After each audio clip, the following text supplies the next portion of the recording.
नाज़रीन, मेरे साथ इस वक्त मौजूद हैं सहर सईद, जिन्होंने अपनी छोटी हाइट होने के बावजूद 9 साल अपनी मेहनत के साथ मीडिया में गुजारे और अपनी मेहनत के साथ उन्होंने अपना नाम बनाया और इज़्ज़त बनाई। आपने जब शुरू किया था तो आपको क्या चीज़ फेस करनी पड़ी? मुझे बिल्कुल भी आइडिया नहीं था कि मेरे लिए फील्ड में आना कितना टफ हो सकता है। बस मुझे लगा कि मैं मीडिया स्टडीज़ करूँगी क्योंकि मुझे लगता था कि मेरे में टैलेंट है, मुझे लिखना आता है।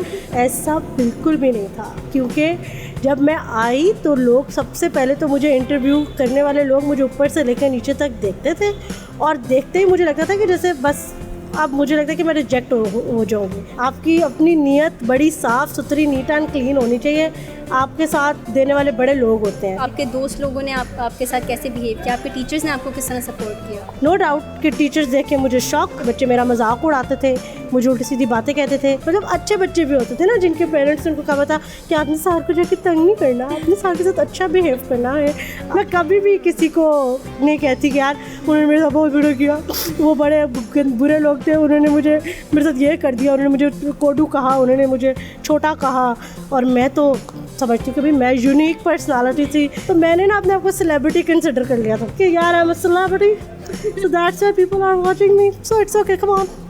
क्या आप लोग भी डिसेबल लोगों की कैटेगरी में फॉल करते हैं? हमें लिटिल पर्सन्स कहा जाता है पूरी दुनिया में, और डिसेबिलिटी की कैटेगरी में पाकिस्तान में लॉ में नहीं है हमारा आता। तो प्लीज़ मेरी गवर्नमेंट से ये है कि आर्टिकल के अंदर तरमीम करें और इसको ऐड करें कि लिटिल पर्सन्स को भी डिसेबल कैटेगरी में लेकर आएँ। मैं चैलेंज करती हूँ कि कोई बता दे कि मैंने कभी किसी को कहा हो कि प्लीज़ उसके लिए मुझे तंग है, आप जाके उससे निपटें, उससे लड़ें, उससे जाके कहें कि भाई कि इसने मुझे क्यों कहा, छोटा क्यों कहा, इसने मुझे ऐसे वैसे क्यों कहा। आप क्या बताना चाहेंगी कि हमें किस तरह का कंटेंट बनाना चाहिए? अगर आप काम करना चाहते हैं तो प्लीज़ अच्छा कंटेंट जनरेट करें, और मैं ये कहूँगी कि बच्चों के लिए कंटेंट जनरेट करें, खुदा का वास्ता है।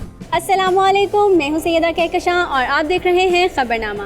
नाज़रीन, मेरे साथ इस वक्त मौजूद हैं सहर सईद, जिन्होंने अपनी छोटी हाइट होने के बावजूद 9 साल अपनी मेहनत के साथ मीडिया में गुजारे और अपनी मेहनत के साथ उन्होंने अपना नाम बनाया और इज़्ज़त बनाई। आज हम इनसे बात करेंगे और इनसे पूछेंगे कि इनको क्या मुश्किलात का सामना करना पड़ा और हमारी सोसाइटी इनको किस हैसियत से देखती है। अस्सलाम वालेकुम। वालेकुम अस्सलाम। थैंक यू सो मच कि आपने मुझे आज बुलाया और मौका दिया है कि मैं दोबारा से एक और चैनल पर अपनी लाइफ स्टोरी के बारे में बता सकूं। बहुत शुक्रिया। अच्छा, आपने 9 साल आपको होने वाले हैं कमिंग जुलाई में आई गेस, तो आपने थ्रू आउट इतनी लंबी जर्नी जो आपने जैसे गुजारी है, वो सबसे पहले तो मैं वो आपको बहुत ज़्यादा अप्रिशिएट करूँगी कि क्योंकि हमने देखा है कि लोग बहुत जल्दी गिव अप कर देते हैं, मायूस हो जाते हैं सोसाइटी का बिहेवियर देख के। आपने जब शुरू किया था तो आपको क्या चीज़ फेस करनी पड़ी? देखिए, हमारे लिए ना एक आम बंदे का भी सर्वाइव करना बहुत मुश्किल है, और अगर आपके साथ कोई कमी हो और वो भी फिज़िकल कमी हो और उसमें आप ये अपने जहन में बिठा लें कि आपने मीडिया जैसी फील्ड में जाना है। मुझे बिल्कुल भी आइडिया नहीं था कि मेरे लिए फ़ील्ड में आना कितना टफ़ हो सकता है और उसके बाद कौन कौन सी चीज़ें मुझे फ़ेस करनी पड़ सकती हैं। बस मुझे लगा कि मैं मीडिया स्टडीज़ करूँगी क्योंकि मुझे लगता था कि मेरे में टैलेंट है, मुझे लिखना आता है, मुझे बोलना अच्छा आता है, और जी मेरे अंदर इतना है कि मैं स्टोरी क्रिएट कर सकती हूँ, मैं कंटेंट डेवलप कर सकती हूँ, तो मेरे लिए क्या मुश्किल होगी जगह बनानी, मैं बना लूँगी। लेकिन ऐसा नहीं था, ऐसा बिल्कुल भी नहीं था, क्योंकि जब मैं आई तो लोग सबसे पहले तो मुझे इंटरव्यू करने वाले लोग मुझे ऊपर से लेकर नीचे तक देखते थे और देखते ही मुझे लगता था कि जैसे बस अब मुझे लगता है कि मैं रिजेक्ट हो जाऊँगी, क्योंकि वो लोग कंफ्यूज हो जाते थे मेरी पर्सनालिटी को देख के। ऑब्वियसली 3 फुट का एक लड़की आके उनके सामने खड़ी हो जाती थी और फिर वो कह रही मैंने मास्टर्स भी किया हुआ है, वो कह रही मैंने मीडिया में जॉब करनी है, और फिर अच्छा मेरी डिमांड कोई ये नहीं थी कि जी मुझे आप जो हैं वो एज ए होस्ट ले आए, एज ए एंकर ले आए। मैं कहती थी आप मुझे आप मुझे बैकग्राउंड पे जो जितने काम है आप मुझे वो दें, मैं वो करूँगी। लेकिन ऐसा भी नहीं हो रहा था, क्योंकि लोगों को यकीन ही नहीं आ रहा था कि मैं काम करूँ। ये बहुत इशू होता है कि हमारे यहाँ लोगों को ट्रस्ट का बहुत ज़्यादा इशू है कि हम अगले पे कैसे भरोसा करें। हमारे यहाँ लोगों को कॉन्फिडेंस नहीं आता। इवन मैंने ये देखा है एक डिसेबल पर्सन, क्या नॉर्मल लोगों पे भी लोगों को कॉन्फिडेंस नहीं आता। हम ना किसी को कह लो कि हम रिस्क लेने से डरते हैं, लेकिन फिर अल्लाह ताला तो मौजूद है ना। आपकी अपनी नीयत बड़ी साफ़ सुथरी, नीट एंड क्लीन होनी चाहिए।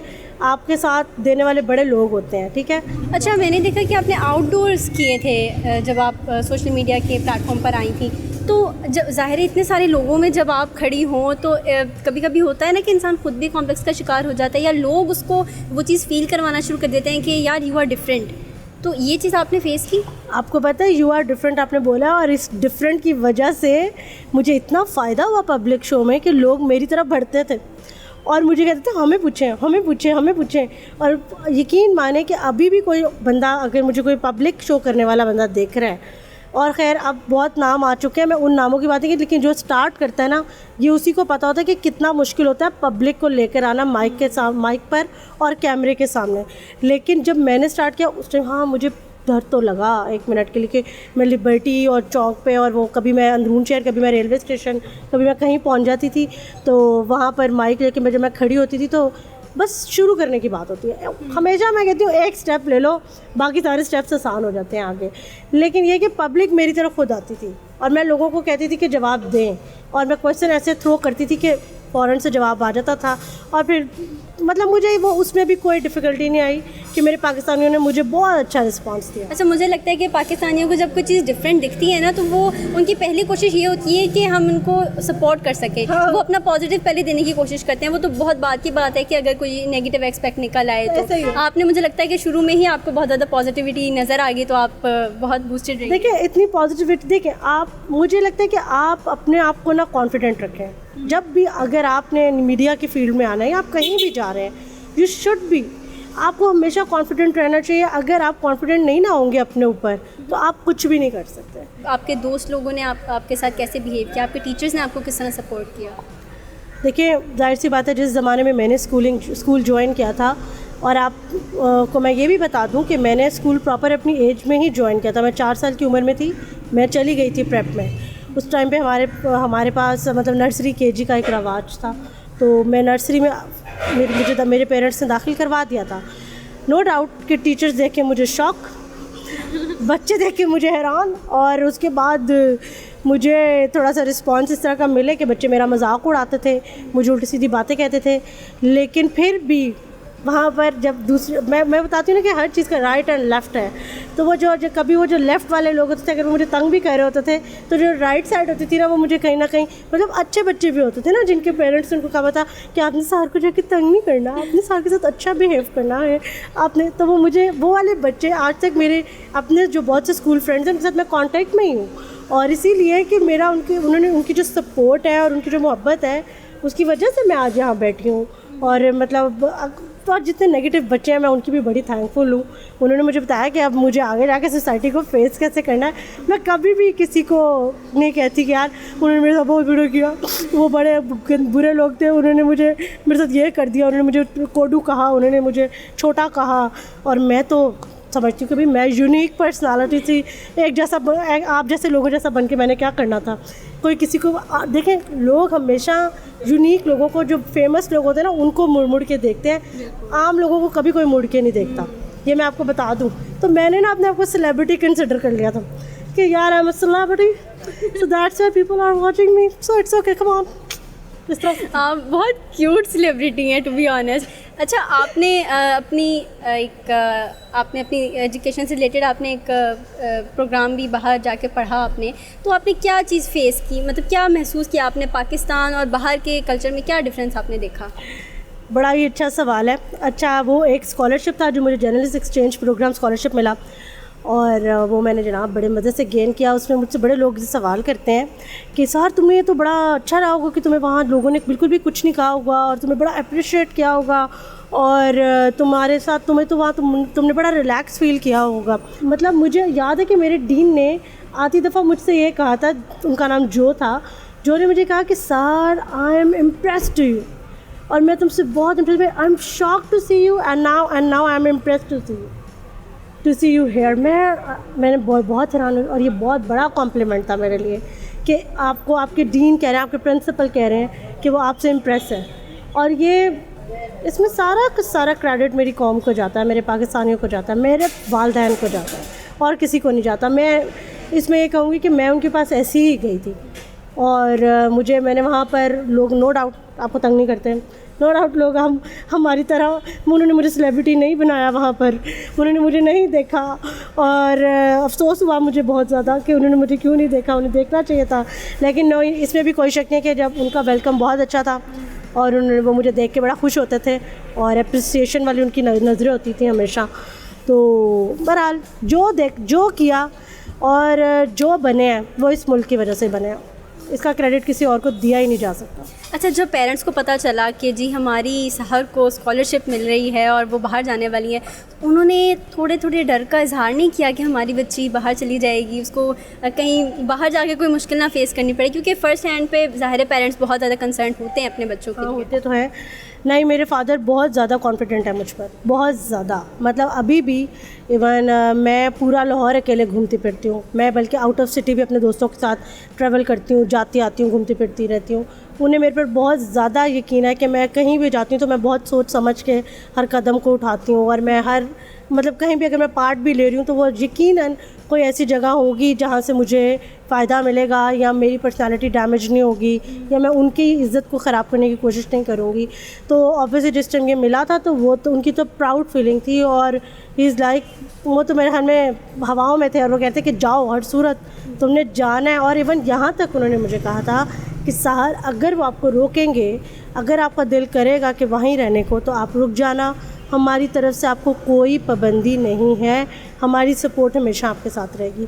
लेकिन नहीं, मुझे वापस आना था और क्योंकि एक कमिटमेंट होती है और उस कमिटमेंट को मैंने निभाया और I have to come back. अच्छा, एक कैटेगरी आती है डिसेबल्स की, जिसके अंदर हम देखते हैं कि व्हीलचेयर वाले लोग होते हैं या जिनको कोई ना कोई इस तरह की जिस्मानी माजूरी होती है। लेकिन आप लोगों की तरफ, आप जैसों की तरफ जब हम देखते हैं तो आप लोग तो मुकम्मल लोग होते हैं, आपके हाथ पैर सब कुछ सलामत होता है, आप चलते फिरते हैं, ख़ुद मेहनत करते हैं।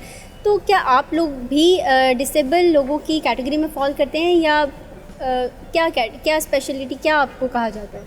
देखिए, हमें लिटिल पर्सन्स कहा जाता है पूरी दुनिया में, ठीक है। और डिसेबिलिटी की कैटेगरी में पाकिस्तान में लॉ में नहीं है हमारा आता, लेकिन मैं इस प्लेटफॉर्म के थ्रू बहुत अपील करूँगी कि प्लीज़ आप हमें डिसेबल ही कंसिडर करें। उसकी सबसे बड़ी रीज़न ये आ रही है कि मैंने आपको जैसे बताया कि मुझे शुरू में जॉब ढूंढने में बहुत ज़्यादा मुश्किल आ रही थी क्योंकि वो लोग हमें कंसिडर ही नहीं करते। और मीडिया जैसी फील्ड में जहाँ खूबसूरत चेहरों को रखा जाता है, अप्रिशिएट किया जाता है, और फिर ऐसा चेहरा और ऐसी पर्सनालिटी के साथ उसमें अपनी जगह बनाना एक बहुत मुश्किल काम था। तो प्लीज़ मेरी गवर्नमेंट से ये है कि आर्टिकल के अंदर तरमीम करें और इसको ऐड करें कि लिटिल पर्सन्स को भी डिसेबल कैटेगरी में लेकर आएँ, क्योंकि आपकी आवाम, आपके लोग जितने मैच्योर हैं वो उतने ही ज़्यादा इमैच्योर हैं। वो अंडरस्टैंड नहीं करते कि हम भी डिसेबिलिटी की कैटेगरी में आते हैं। आपको मैं लिख कर दे देती हूँ, ऐसा नहीं है।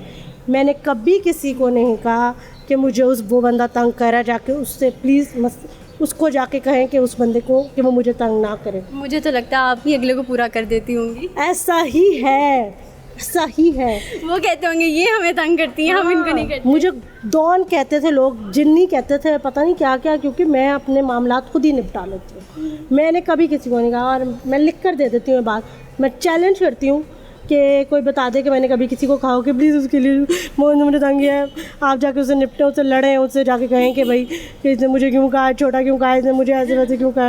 या कभी भी नहीं, कभी भी नहीं। आप क्या सजेस्ट करेंगी हमारी यूथ को और उन तमाम लोगों को जो नेगेटिव कंटेंट बनाते हैं, और ये आप क्या बताना चाहेंगी कि हमें किस तरह का कंटेंट बनाना चाहिए? अगर आप काम करना चाहते हैं तो प्लीज़ अच्छा कंटेंट जनरेट करें, और मैं ये कहूँगी कि बच्चों के लिए कंटेंट जनरेट करें, खुदा का वास्ता है, क्योंकि हमारे यहाँ बच्चों के लिए कोई कंटेंट नहीं बन रहा। और as a social media person, as a social media expert, मेरी ये राय है कि किड्स के लिए कंटेंट क्रिएट करना शुरू करें, अपने आप को दिखाना छोड़ दें। कंटेंट स्ट्रॉन्ग तो एवरीथिंग स्ट्रॉन्ग, वरना नथिंग। बहुत शुक्रिया, आपने हमारे लिए टाइम निकाला। नाज़रीन, आपने इनकी तमाम तर गुफ्तगू सुनी। हमारे साथ मौजूद थी एक छोटी सी क्यूट सी सेलिब्रिटी, और उम्मीद करती हूँ कि आपने इनकी बातों से सीखा भी होगा। और उम्मीद करती हूँ, बल्कि मैं आपको ये नसीहत भी करूँगी कि कहीं अगर आपको कोई डिफरेंटली एबल, कोई स्पेशल या डिसेबल इंसान आपको मिलता है तो आप उसकी उसी तरह रिस्पेक्ट करेंगे, उसी तरह उसको अप्रिशिएट करेंगे। अपना बहुत सारा ख्याल रखें। अल्लाह निगहबान।